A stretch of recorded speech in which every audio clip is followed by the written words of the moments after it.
এর থেকে বেশ তাড়াতাড়ি আমি আর পারি না। মানে একটা রেডি হয়েছি, একটু বলেছি শাড়িটা ঠিক করে দে, তাই নিয়ে ওর কেন এখন আমি ওকে বলেছি নাকি শাড়ি ঠিক করে দে।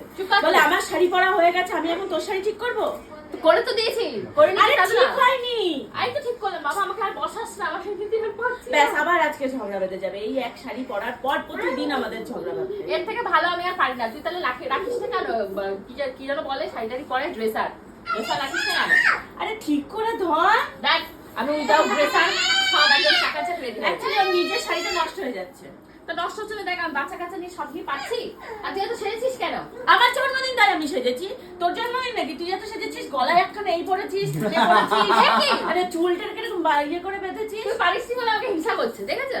না আমি ওরকম আমি সাজি। আমি পূজার এনগেজমেন্টের থেকে টাকা সেভিংস করছি। ছাম্মাক ছাড়লে সেজেছে, 50,000 টাকা ছাম্মাক ছাড়লে এই তারপর আবার তোমরা এসে কমেন্ট করবে কি জানি ছাপড়ি। ছাপড়ি আমাদেরকে বলে?